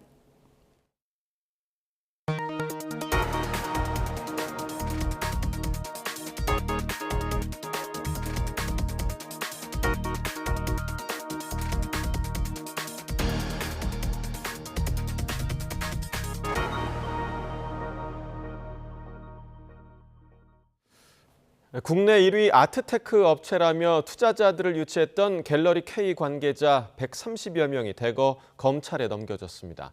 경찰은 갤러리 K가 돌려막기 사기를 벌인 것으로 보고 1년 넘게 수사해왔는데 조만간 수사를 마무리하고 해외로 도주한 대표를 계속 추적할 방침입니다. 양동훈 기자입니다. 갤러리 K는 미술품을 구매하면 병원이나 기업 등에 대여해 연 7에서 9% 수수료를 지급하고 계약 기간이 끝나면 그림을 재매입해 원금을 보장한다며 투자자를 끌어모았습니다. 유명 연예인을 모델로 기용해 홍보하고 연 매출 600억 원이 넘는 국내 1위 아트테크 기업이라고 자랑했지만 지난해 갑자기 수익금 지급을 중단했습니다. 피해자들의 고소장을 접수한 경찰은 지난해 9월 사무실과 수장고를 압수수색하는 등 강제 수사에 착수했습니다. 이후 1년 넘는 수사 끝에 지난달 말 갤러리 K 관련자 130여 명을 대거 검찰에 넘긴 것으로 YTN 취재 결과 확인됐습니다. 다만 서울경찰청 관계자는 아직 수사가 마무리되지 않아 자세한 내용은 밝힐 수 없다고 말했습니다. YTN 취재 결과 갤러리 K는 재무설계사나 보험설계사 등을 딜러로 유치해 미술품을 판매할 때마다 대금 일부를 나눠주며 공격적으로 사업을 키운 것으로 파악됐는데 경찰은 갤러리 K가 실제 투자자들에게 수익금을 제공할 능력 없이 후순위 투자자의 돈으로 선순위 투자자의 수익금을 주는 돌려막기 사기를 벌인 것으로 의심하고 수사를 이어왔습니다. 이번 송치 대상에는 투자자들에게 상품을 판매해온 딜러들 상당수가 포함된 것으로 파악됐는데 재판에서 유죄가 인정될 경우 피해자들의 손해배상 청구 소송이 이어질 것으로 보입니다. 이전까지는 좀 이런 모집책들을 처벌을 안 하는 경우가 좀 많았어요. 피해자분들이 좀 실질적으로 피해 회복을 하실 길이 좀 열린 거죠. 피해자들을 대리하는 법무법인은 피해 규모가 적어도 2천억 원을 넘길 것으로 추정하고 있습니다. 주요 관계자들을 대거 송치한 경찰은 이르면 이달 중으로 수사를 마무리할 것으로 전해졌는데 해외로 도피한 대표 김모 씨에 대한 추적은 계속 이어갈 전망입니다. YTN 양동훈입니다. 캄보디아 범죄단지를 거점으로 100억 원대 리딩방 사기를 저지른 조직이 경찰에 붙잡혔습니다. 대구경찰청은 인공지능을 활용해 주식 투자를 하면 큰 돈을 벌 수 있다며 피해자 84명의 투자금 105억 원을 받아 가로챈 혐의로 조직원 27명을 붙잡아 이 가운데 17명을 구속했습니다. 이들 조직은 캄보디아 차이툼에 있는 범죄단지에서 한국인 텔레마케터를 모집해 인공지능 프로그램 투자로 300% 넘는 고수익을 낼 수 있다고 속여 입금을 유도한 것으로 조사됐습니다. 어젯밤 경기 포천시에 있는 섬유 공장에서 큰 불이 났습니다. 다친 사람은 없는 것으로 파악됐지만 불길이 인근 공장으로까지 옮겨 붙으며 한때 대응 2단계가 발령됐습니다. 임성재 기자입니다. 시뻘건 불길이 건물 위로 솟구치고 잿빛 연기가 쉴 새 없이 피어오릅니다. 어젯밤 11시 반쯤 경기 포천시 내촌면에 있는 섬유 공장에서 불이 났습니다. 한 150m, 200m 전에부터 불길이 세가지고 저한테 열이 좀 올 정도였거든요. 진압이 잘 안 되는 것 같아요. 불길이 세가지고. 외국인 노동자 등이 긴급 대피해 다친 사람은 없었습니다. 하지만 강한 열로 현장 진입 자체가 어려워 불길을 잡는 데는 애를 먹었습니다. 소방당국은 한때 인근 소방서 장비와 인력을 동원하는 대응 2단계를 발령했습니다. 고속도로 갓길에 대형 화물차가 멈춰서 있습니다. 오늘 새벽 2시 반쯤 서해안 고속도로 서서울 요금소 근처를 달리던 대형 화물차가 보호 난간을 들이받았습니다. 경찰은 운전자가 졸음운전을 하다가 사고를 낸 거로 보고 있습니다. 어제 오후엔 서울 성내동, 강동 성심병원 사거리 부근을 달리던 SUV가 버스와 부딪혔습니다. 크게 다친 사람은 없었지만 퇴근 시간대 2개 차로의 운행이 막히면서 한때 정체를 빚었습니다. YTN 임성재입니다. 약물운전 혐의로 약식 재판에 넘겨진 개그맨 이경규 씨가 벌금형의 약식 명령을 받았습니다.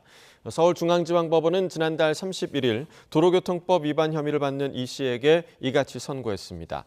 약식 명령이란 공판 절차를 거치지 않고 원칙적으로 서면 심리만으로 벌금 등을 부과하는 간이 재판으로 당사자가 불복하면 명령문을 받고 일주일 안에 정식 재판을 청구할 수 있습니다.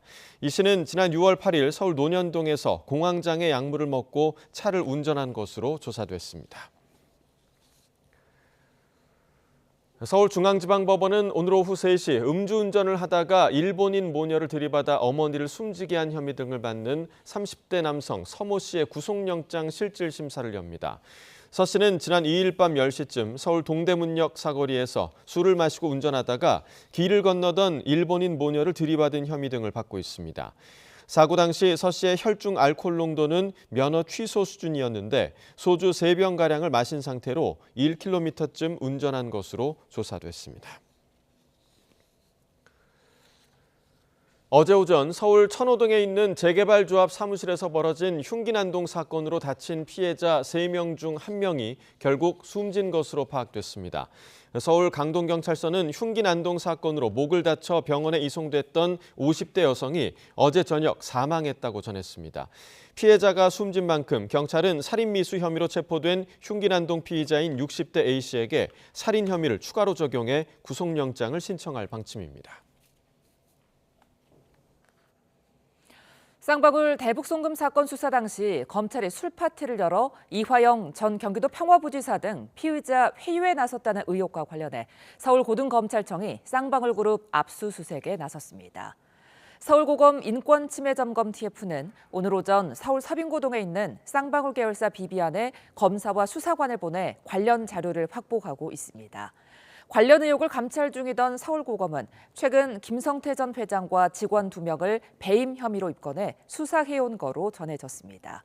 김 전 회장은 접견온 직원들을 시켜 검찰청에 들여올 연어 등 외부 음식과 술을 쌍방울 법인카드로 결제한 혐의를 받습니다.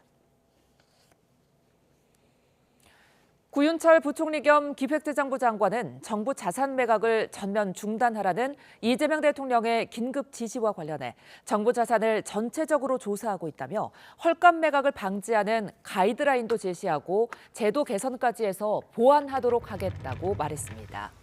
구 부총리는 오늘 KBS 라디오에 출연해 이같이 언급했습니다.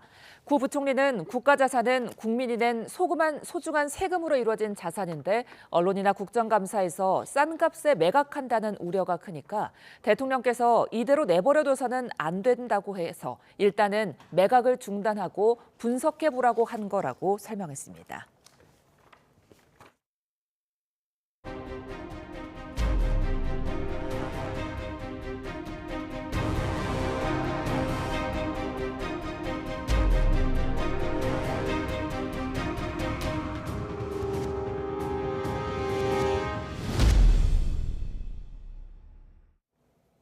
오늘 주식시장이 급락하며 코스피 코스닥 사이드카가 발동됐습니다. 미국을 중심으로 AI 버블론이 확산되고 있는 가운데 향후 주식시장의 전망에 대한 관심이 이어지고 있는데요. 주식과 더불어 부동산 시장까지 정철진 경제평론가와 함께 이야기 나눠봅니다. 안녕하십니까? 네, 안녕하십니까? 네. 자, 오늘 코스피가 장중 3,900선이 붕괴됐습니다. 7거래일 만에 지금 급락을 한 건데 어떤 상황인 건가요? 일단 사이드카가 걸렸다. 여기에서 얼마 정도 충격적인지 알 수 있을 것 예. 같습니다. 사이드카에 대한 설명을 하면은요. 일단 선물 지수가 5% 위아래로 움직이는 겁니다. 그러니까 올라도 매수 사이드카가 발동이 되는 거고요. 예. 떨어질 땐 매도 사이드카가 발동이 되는 건데요. 5% 이상 빠지게 됐다라고 보여지겠죠. 예. 이어서 사이드카가 발동되면서 실질적으로 저건 선물에 대한 시장이었었기 때문에 이제 프로그램 매매 조금 어렵습니다. 예. 현물과 선물 차이를 동원되는 이 프로그램 매매가 중단되는 그런 사안이었었고요. 우리가 알고 있는 서킷 브레이커는 선물이 아니라 이제 현물이 8% 위아래로 급등하거나 급락했을 때 발동되는 건데 이제 사이드카가 발동되고 잠시 쉴 때 서킷 브레이커까지 가는 거 아닌가 이런 우려도 커졌었지만 네. 개인들이 여전히 지금 주식을 잘 외국인들의 투매 물량을 받아내고 있고요. 예. 여기까지 기관까지 합류하면서 지금은 조금 낙폭을 상당 부분 좀 줄인 그런 상황이나 그러나 지금의 외국인 투자자들의 이 매도세를 감안하면 여기 하락이 이쯤에서 끝났다 이렇게 확정하기는 좀 힘든 그런 상황입니다. 예. 그 외인들이 이제 판 이유는 어떻게 보면은 밤사이 미국의 기술적 급락이 좀 영향이 컸을까요? 그렇죠. 국외 또 국내적인 요인들이 함께 공존하는 것 같습니다. 예. 역시 기본적으로는 일단 나스닥이 정말 오랜만에 이제 급락하는 그런 모습을 좀 보였었는데 그럼 미국의 기술적 나스닥은 왜 빠졌는가? 실질적으로 뚜렷한 이유는 없었습니다. 우리가 알고 있는 그만한 이유였는데 그래도 가시적인 게 일단 장 시작 전부터 이제 뉴욕장입니다. 좀 빠지려고 폼을 잡았다 이렇게 봐야 되는데 예. 한 뉴스가 나왔었습니다. 아마 여러분도 기억하실지는 모르겠지만 영화 빅쇼트라고 해서요. 2008년 말 세계 금융위기 때 오히려 떨어질 거에 베팅을 해서 뭐 3조 원 이상 넘게 번 마이클 버리라는 이제 공매도의 달인, 뭐 쇼 포지션의 달인 이렇게 이야기를 하는데 바로 이 마이클 버리가 엔비디아와 팔란티어에 뭐 거의 조 단위의 규모별로 이제 숏을 쳤다, 풋옵션을 매수했다라는 이제 뉴스가 전해지게 되면서 이제 본격적으로 AI 거품이 꺼지나 이제 그런 우려로 약간 선물부터가 빠지기 시작했는데 제가 왜 이유가 없다고 말했냐면 이게 좀 애매한 게 9월 30일 포지션입니다. 그러니까 오히려 정확히 말해서 마이클 버리가 그걸 계속 들고 있었다면 오히려 청산당했거든요. 왜냐하면 그 뒤로 급등을 했기 때문에. 근데 이제 시장은 그냥 우우하면서 그 뉴스 하나를 가지고 일단 밀어버릴 그런 생각이 있었고 여기에 지금 셧다운이 지속되고 있잖아요. 예. 또 한 번 예산안을 놓고 뭐 민주당, 공화당이 논의를 했는데 이게 또 결렬이 됐습니다. 그렇다면 사실상 이번 주 내에 또 셧다운이 이어질 것 같은 뭐 이런 재료들. 연준이 생각과는 다르게 다음 달부터 금리 인하에 안 나서고 한 번 정도 동결한다. 뭐 이런 재료들인데 다 고만고만한 것들이잖아요. 예. 뭐 새로운 거 가지고 이걸 가지고 뺐다고라고 해서 이제 시장은 오히려 더 두려워하는 겁니다. 어떤 특별한 악재를 가지고 하락을 했으면 모르겠지만 이러다가 정말로 AI 거품이 깨지는 것 아닌가 이제 이런 우려들이 좀 나왔었고요. 예. 저는 개인적으로 이 팔란티어라는 크게 보면 이제 AI를 가진 소프트웨어, 뭐 국방 쪽의 소프트웨어, AI 솔루션 뭐 이렇게 보시면 될 것 같은데 엄청나게 좋은 실적에도 거의 주가가 급락했거든요. 여기에 좀 포인트를 맞추지 않았는가. 왜냐하면 우리가 AI가 거품이다 아니다 이걸 가지고 막 논쟁했을 때 아니다라고 한 게 엔비디아라든가 우리 SK 하이닉스라든가 삼성전자라든가 마이크론이라든가 정말 AI 칩이 불티나게 팔리고 있지 않습니까? 예. 하이닉스는 내년도 HBM, 뭐 D램, 낸드 완전히 완판됐기 때문에 거품이 아니다라고 결론을 내렸는데 실은 AI가 거품이 아니려면 이 다음이 필요하거든요. 무슨 말이냐면 그렇게 AI 반도체를 통해서 데이터 센터도 만들고 다 하드웨어를 갖췄어요. 그럼 이제 그걸 가지고 소프트웨어 차례죠. 그게 유료화하고 그걸 가지고 돈을 벌어야 되는데 앞단만 보면 분명히 거품은 아닌데 뒷단만 놓고 보면 우리가 오픈 AI, 뭐 챗GPT 하지만 지금 유료 회원이 더 이상 늘어나지 않고 있거든요. 이런 것들, 여기 뒷단에서 AI로 돈을 못 버네 이런 것들과 함께 좀 빠졌다라고 볼 수 있고요. 여기에 국내 요인은 뭐냐? 환율이 지금 무섭습니다. 예. 1,445원도 넘어섰기 때문에 1,450원을 각오해야 될 것 같고 1,450원이 돌파가 되면 환율 1,500원 시대도 지금 그냥 갈 수가 있는 상황이거든요. 이런 원화 약세, 여기에 어제 계속해서 한국 주식을 사던 외국인들이 완전히 안면을 바꿔서 어제 같은 경우에는 현물만 2조 2천억, 선물만 거의 2조 가까이, 풋옵션을 60억 매수하는 완전한 전형적으로 이걸 우리가 폭락 포지션이라고 하거든요. 예. 이거를 잡고 오늘 시장을 누르더니 오늘도 벌써 현물에서 2조를 또 팔고 있거든요. 예. 아, 외국인이 이렇게 판다고? 이런 우려들이 다 겹쳐서 이런 폭락이 나온 것 같습니다. 예, 삼성전자나 SK하이닉스 같은 반도체주를 중심으로 국내 장이 참 활발했었는데 지금 뭐 삼성전자도 10만 원이 깨졌고 하이닉스도 5%대 하락을 했거든요. 네. 앞으로 추가 하락 가능성은 얼마나 보세요? 하이닉스를 봐야 될 것 같습니다. 예, 지금 하이닉스를 왜 봐야 되냐면 그동안의 시장의 대장주는 삼성전자라기보다는 하이닉스였었고 올라가는 사이사이에 외국인이 계속 순매수를 했지만 그 와중에 팔아 제낀 게 실은 하이닉스입니다. 그러니까 최근 들어서 순매수했다 순매도로 돌아섰을 때 거의 70% 이상의 물량은 하이닉스를 집중적으로 때렸거든요. 예. 근데 이 물량을 누가 받았느냐?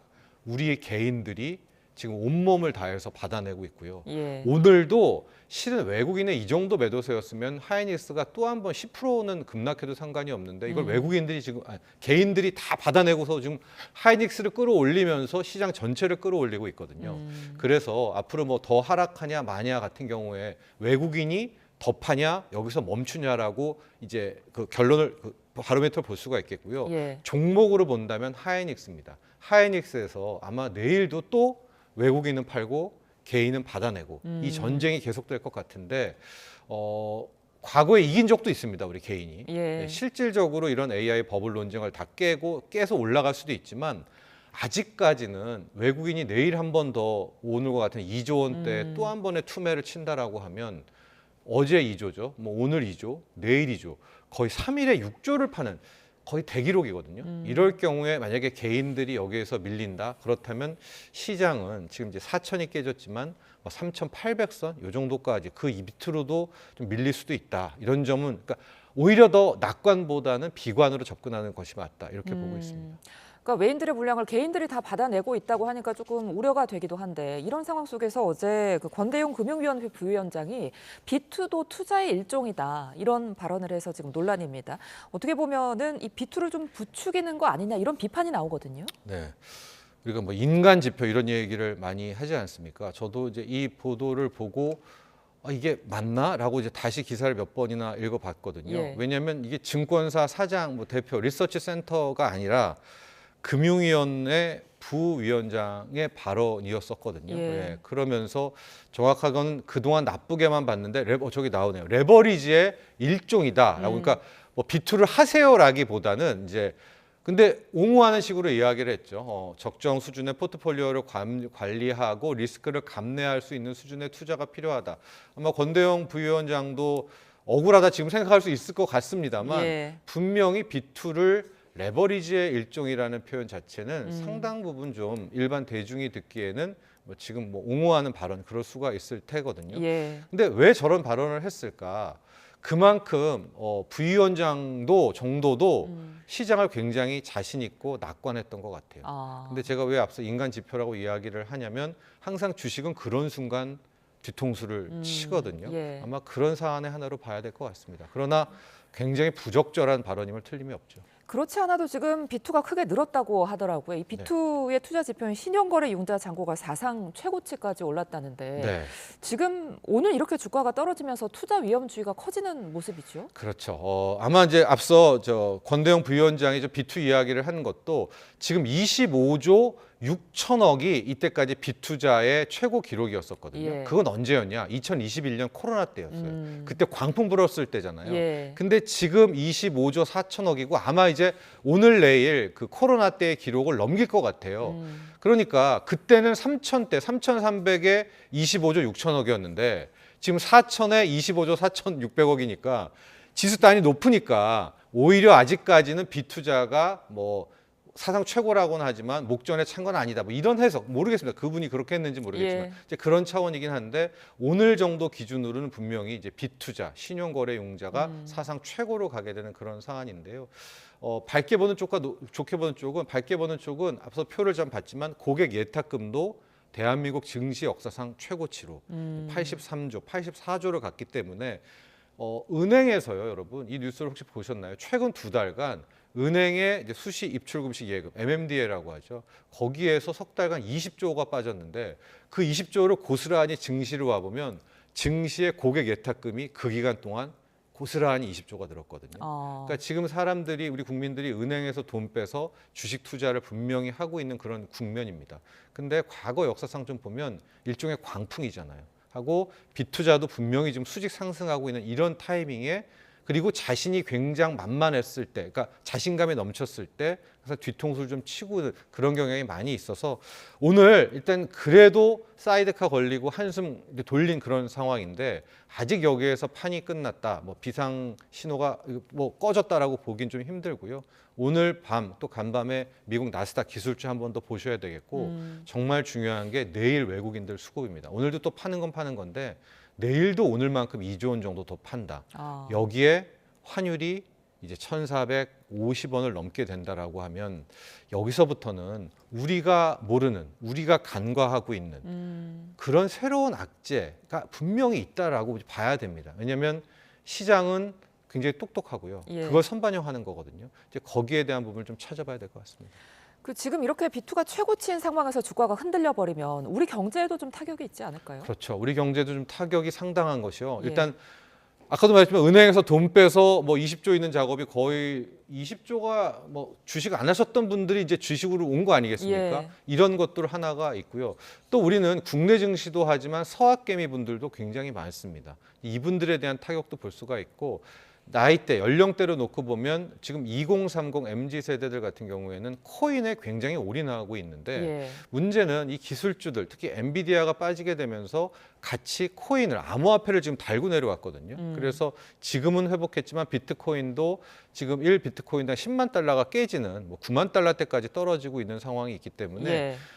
왜냐하면 자산의 상당수를 우리 젊은이들이 코인에 노출되어 있는데 여기 정도에서 마무리되면 괜찮지만 뭐 추가적으로 20% 이상 또 빠져버린다, 코인이. 이렇게 되면은 그들 세대의 자산도 좀 갉아먹는 그런 부분이 있기 때문에 증시 하락이 여기에서 뭐 기업들의 자금 조달이라든가 이런 문제를 떠나서 국민들의 상당 부분이 지금 이제 주식으로 넘어온 상태거든요. 예. 여기에 대한 주가 하락이기 때문에 이건 우리의 가계에 타격을 줄 수 있다는 부분도 꼭 염두를 해둬야 될 것 같습니다. 그 말씀해주신 코인 부분, 가상화폐는 왜 이렇게 떨어진 건가요? 이더리움에 좀 해킹 사건도 하나 있었던 것 예. 같고요. 이제 큰손 기관 투자자들이 그 동안에 이거 코인 괜찮네 하고 꽤 들어왔다가 생각해 보니까 코인보다 오히려 주식이 훨씬 더 변동성도 크고 해서 몇몇 큰손 기관 자금들이 또 대거 이 자금을 좀 빼냈다고 하더랍니다. 암호화폐 시장에서. 예. 이런 재료들도 함께 겹쳤었고 금리도 뭐 빠르게 떨어질 줄 알았었는데 연준이 뭐 금리 인하 한다 하다가 갑자기 또 없을 수도 있어. 뭐 이렇게 좀 태세 전환을 하는 이제 그런 것들이 함께 나오고 있는데요. 잘 보면 저 비트코인의 시작도 트럼프 대통령 아니었었습니까? 근데 트럼프 대통령이 코인보다 더 정확히는 달러 스테이블 코인을 좋아하는 거지 말로는 비트코인, 이더리움 이야기는 하지만 까놓고 보니까 이쪽보다는 같은 코인, 많은 코인이지만은 트럼프는 달러 스테이블 코인에 지금 올인하고 있거든요. 약간 결이 다른 예. 상황입니다. 이제 그런 점에 대한 각성도 일단 한몫한 것 같고요. 예. 근데 시장 빠지면서 금도 빠졌거든요. 가장 취약한 부분들, 코인을 함께 잡고 내려왔다. 이렇게 보시면 되겠습니다. 예, 부동산 이야기도 이어서 짧게 좀 해보겠습니다. 전월세 가격이 굉장히 올랐다고 하는데 어느 정도 수준인 겁니까? 이게 이제 일부 보도가 월세가 2배 올랐다 막 예. 이렇게 나오는데요. 이제 그 기사를 잘 보셔야 되는 게 현재 우리는 계약갱신 청구권이 있잖아요. 예. 2+2. 그래서 2+2를 이제 뭐 도봉구 어디에서요? 강북구 어디에서인데 이제 진행했던 그 세입자가 떠나면서 신규 계약을 받았을 거 아니겠습니까? 예. 그러니까 집주인이 그동안 못 올렸던 전세를 올렸는데 그걸 반전세로 하게 된 거예요. 그러니까 이제 월세가 왜 2배 올랐다라고 하면은 이제 그동안에 2+2 때문에 이 전세값을 못 올렸던 집주인이 전세값을 올렸는데 반전세로 원하니까 그걸 월세로 한 거 아니겠습니까? 예. 그러니까 기존보다는 2분의 새로운 전세 계약에서 이 월세가 2배가 된 건데 뭐 한두 달 사이에 2배가 되진 않았겠었겠죠. 예. 그런데 여기서 뭘 알 수가 있느냐? 실질적으로 이제 계약갱신 청구권이 끝나는 그런 세입자들은 상당 부분 전세값 급등에 대한 고민을 해야 된다는 것 하나. 그런데 집주인들이 오히려 전세보다는 월세를 선호하게 되면서 전세 품귀 현상으로 인해서 오히려 이제 월세를 각오해야 된다는 것 둘. 이걸 함께 함의하는 그런 통계였었습니다. 전월세는 물론이고 내년 수도권 집값이 올해보다 더 오를 거다 이런 전망도 나오던데요. 공급 때문에 그런 겁니다. 예. 그나마 지금 11월에 입주 물량이 좀 나와요. 그래서 이제 11월을 약간 좀 기대를 하면서 막 치솟았던 전세라든가 또 예. 전월세 전환율이 약간 11월 달에는 좀 주춤할 것 같은데 문제는 11월 한 달이 이제 풀리고 나면 내년으로 가야 될 거 아니겠습니까? 예. 서울 집값만 보면 공급만 보면 올해도 굉장히 적다고 했는데 한 4만 2천 가구였었어요. 그래도 꾸역꾸역. 이제 그래 하고 이제 이번 11월에 한 7천 가구 풀리니까 그나마 이제 11월, 12월에 숨통이 좀 트일 것 같은데 내년이 큰 문제인데요. 현재 이 물량, 저 물량 서울에서 다 끌어와도 내년 입주 물량이 한 2만 8천 개 정도니까 올해도 입주 물량이 적다라고 했는데 올해보다도 30% 이상 입주 물량이 훨씬 더 적은 그런 상황입니다. 그러니까 내년이 정말 보릿고개고 지금 집값 상승 여러 가지 뭐 이것 때문이야 저것 때문이야 하는데 예. 입주 물량이 없는 공급 없는 게 가장 크고 강력한 겁니다. 그래서 당국에서도 아마 더 잘할 수 있을 것 같아요. 지금까지도 이런저런 대책이었지만 내년에 이 입주 물량 폭감 이 부분에 대한 대책은 분명히 필요해 보입니다. 연이은 규제로 이제 서울 아파트값 상승세는 좀 둔화한 모양새인데 그럼에도 불구하고 눈에 띄게 떨어지지는 않았거든요. 이유가 뭘까요? 최초에 6억 주택담보대출할 때부터 집값이 떨어진 적은 없었습니다. 예. 방금 앵커도 이야기했지만 상승률이 줄어든 거였죠. 예. 하락된 적은 한 번도 없었고 이번에 또 한번 강력 대책 나오면서 또 상승률이 줄어드는 부분인데 이게 잘 보면 약간 페이크가 있죠. 왜냐하면 토제로 묶었잖아요. 예. 거래가 안 되는 겁니다. 거래가 안 돼서 못 사서 상승률이 줄어든 것처럼 보이는 거지. 이게 실질적으로 집값을 안정시켰다거나 하락에 대한 조짐은 아직 없습니다. 근데 앞서도 말했지만 내년이 정말 보릿고개입니다. 아마 예. 후년 말기부터는 조금 다시 풀릴 텐데 예. 그래서 내년을 좀 넘을 수 있는 그런 방법을 저는 고안해야 되지 않나 이렇게 생각을 합니다. 알겠습니다. 오늘 부동산 시장까지 알아봤습니다. 지금까지 정철진 경제평론가와 함께했습니다. 고맙습니다.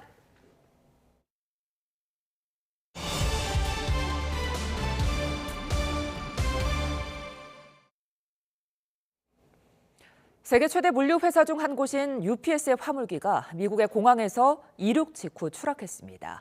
반경 8km 지역에 대피 명령이 내려진 가운데 사망자 3명과 부상자 11명이 확인됐고 피해 규모가 커질 수 있습니다. 보도에 신호 기자입니다. 활주로에서 막 떠오른 화물기 왼쪽 날개에 불이 붙었습니다. 잠시 뒤 화물기는 추락했고 거대한 불기둥이 솟구쳐 올랐습니다. 현지 시간 4일 오후 세계 최대 물류 회사 중 한 곳인 UPS의 화물기가 추락했습니다. 사망자와 부상자가 여러 명 보고됐습니다. 항공기 연료를 포함해 폭발 가능 물질 때문에 구조와 수색에 어려움이 있습니다. 공항 반경 8km 이내에 대피 명령이 내려졌습니다. Do not go to the crash site. You will put people in danger. You will put yourself in danger. There may be people that still need to be rescued. 추락한 화물기는 미국 켄터키주 루이빌 공항에서 하와이로 향하던 중이었습니다. 맥도널드 더글라스 MD-11 기종으로 1991년에 제작됐으며 사고 당일 오전에는 정상적으로 비행했던 것으로 알려졌습니다. 루이빌 공항 인근 포드 공장이 정전됐고 다른 업체들의 피해도 파악되고 있다고 켄터키 주 정부는 밝혔습니다. Because of the nature of these facilities, it may be some time before we can account for everyone or know that no one else was on the grounds. 루이빌 공항에는 UPS의 세계 최대 포장 처리 시설이 있습니다. 시간당 40만 개 이상의 소포를 분류하고 하루 300편의 항공편이 운항되는 곳입니다. 주요 고객사에 아마존과 월마트, 미국 우체국 등이 있어서 연쇄적인 대규모 배송 차질 우려도 나옵니다. YTN 신호입니다. 미국 연방정부의 업무 일부가 중단되는 셧다운 사태가 현지 시간 5일 0시를 지나면서 36일로 역대 최장 신기록을 세웠습니다. 현지 시간 4일 연방상원에서는 공화당의 임시 예산안에 대한 14번째 표결이 이루어졌지만 찬성 54대 반대 44로 기준선인 60표를 넘기지 못해 다시 부결됐습니다. 민주당은 공화당이 오바마케어 보조금 지급 연장에 동의해야 임시 예산안을 처리할 수 있다고 주장하지만 공화당은 일단 정부를 정상 가동한 다음에 논의하자는 입장입니다. 트럼프 미국 대통령이 최근 미중 정상회담에서 합의한 대중국 관세 10%포인트 인하를 현재 시간 이달 10일 시행하기로 했습니다.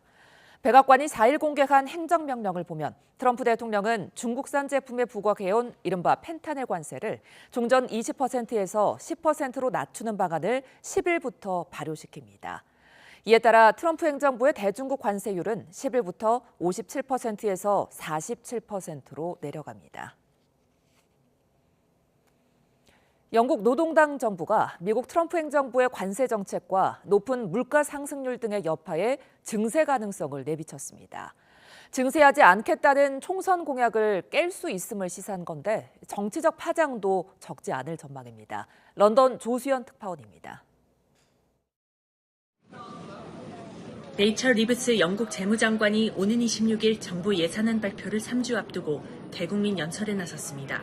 정부가 어려운 선택을 앞두고 있다며 정부 차입 비용과 물가 상승 억제, 공공의료 개선에 예산안에 초점을 맞추겠다고 설명했습니다. 최대 관심사인 증세 여부에 대해선 정치적 계산보다 국익을 우선시해 옳은 일을 해야 한다고 언급했습니다. 특히 미국 트럼프 행정부의 관세와 높은 물가 상승률 등 경제적 어려움이 점점 커지고 있다고 짚었습니다. The continual threat of tariffs has dragged on global confidence, deterring business investment and dampening growth. 키어 스타머 총리가 이끄는 노동당은 지난해 7월 총선 당시 근로자 소득세, 국민보험료, 부가가치세 등을 올리지 않겠다고 공약했습니다. 하지만 정부 출범 후 대규모 복지 지출 삭감 계획을 당내 반발과 여론 악화로 취소하면서 증세가 불가피할 거라는 관측이 이어졌습니다. 재무장관이 예산안 발표를 앞두고 이례적인 대국민 연설에 나선 것도 광범위한 세금 인상을 위한 포석이라고 영국 언론은 해석했습니다. 영국의 유력 싱크탱크 레졸루션 재단은 정부에 필요한 증세 규모가 260억 파운드, 약 48조 9천억 원이라고 추산했습니다. A rise in income tax is always an unpleasant notion, but it depends why and how they do it, and hopefully it will affect people in an equitable way. We already pay a great deal of tax in this country, and unfortunately our government is not spending the money very wisely. 노동당 정부는 14년 만에 정권 교체에 성공하고도 경제 부진과 공공 서비스 악화 등으로 1년 사이 지지율이 급락했습니다. 증세는 없을 거라는 공약으로 당선된 스타머 정부가 이를 뒤집을 경우 상당한 정치적 부담이 될 것으로 보입니다. 런던에서 YTN 조수연입니다. 이른 추위에 가을이 짧아진 것 같다고 느끼는 분들 많으실 텐데요. 경남 밀양 사자평의 억새밭에선 잠시나마 가을의 정취를 만끽할 수 있다고 합니다. 이명존 기자가 다녀왔습니다. 밀양 제약산이 은빛으로 물들었습니다. 선선한 가을바람이 불 때마다 은빛 물결이 일렁입니다. 마치 고급 용단을 사자평에 깔아놓은 듯 높고 푸른 하늘과 어울리며 한 폭의 그림을 만듭니다. 사자평을 찾은 등산객 마음을 사로잡기에 부족함이 없습니다. 날씨도 좋고 가을을 느끼기에 딱 좋은 것 같습니다. 오늘 일행들과 같이 걸으니까 참 행복한 길이었습니다. 제약산 사자평은 고산지대인 영남 알프스의 고원에 있습니다. 축구장 50여 개 면적의 대규모 평원은 과거 화전민의 생활 터전이었습니다. 1960년대 정부의 화전민 정착 정책에 따라 이곳에 살았던 화전민들이 떠난 뒤 억새 군락지로 탈바꿈한 겁니다. 화전민들이 이제 나가고 나서는 그 억새가 하나의 우리 관광 자원으로 이루어지기 때문에 때 아닌 이른 추위에 유독 짧게 느껴지는 올가을. 밀양 사자평 억새밭은 잠깐이나마 가을의 정취를 만끽하고 싶은 나들이 객들을 유혹하고 있습니다. YTN 이명준입니다. 이제 남산의 서울타워 가면 외국인 관광객에게 빠질 수 없는 관광 코스가 되는데요. 서울타워와 주변을 더 아름답고 더 편리하게 즐길 수 있도록 서울시와 YTN이 손을 잡았습니다. 보도에 양희력 기자입니다. 서울의 중심 남산에 우뚝 선 서울타워는 명실상부 서울을 대표하는 상징이자 랜드마크입니다. 세계적 열풍을 불러온 애니메이션 K-팝 데몬 헌터스에도 주요 배경으로 등장하면서 지난 9월 서울타워 전망대를 찾은 외국인 관광객 수는 지난해 같은 달보다 무려 50%가 뛰었습니다. 지난해와 올해 통틀어 최다 월 방문객 수치를 기록하기도 했습니다. 이처럼 국내는 물론 해외로 인지도를 넓히는 서울의 상징 서울타워와 서울시가 손을 잡았습니다. 디자인 경관 개선을 위해 공동 협력하기로 한 겁니다. 서울시와 YTN은 남산 팔각정 광장 일대를 관람객들이 걷기 쉽고 구경하기 편하게 조성하도록 협업할 방침입니다. 또 다른 랜드마크인 롯데월드 타워는 조명과 미디어 연출을 상호 협력해 한강 주변 야경을 한층 빛내기로 했습니다. 단순히 상호 협력의 시작을 넘어서 서울이 지향하는 세계적인 디자인 도시, 또 스마트 관광 혁신 도시로 나아가기 위한 중요한 전환점입니다. 서울시는 낮과 밤이 아름다운 경관을 조성하는 데 지원을 아끼지 않기로 했습니다. 경관 디자인이 마무리되면 서울 하면 떠오르는 랜드마크를 찾는 관광객들 즐거움도 한층 커질 거로 기대됩니다. YTN 양일혁입니다.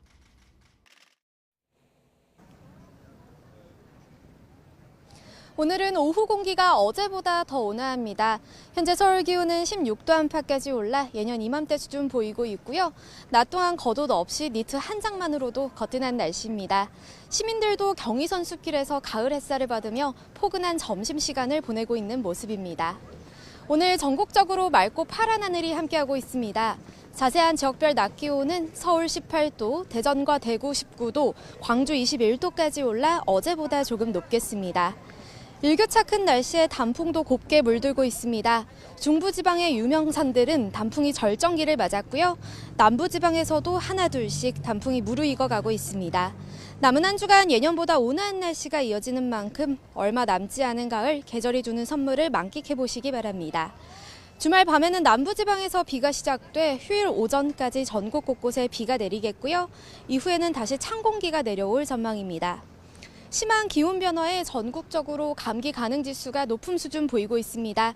여기에 밤부터는 대기가 정체되면서 수도권과 충청을 중심으로 공기가 탁해지겠습니다. 호흡기 건강 관리에 신경 써주시기 바랍니다. 지금까지 YTN 원희다입니다.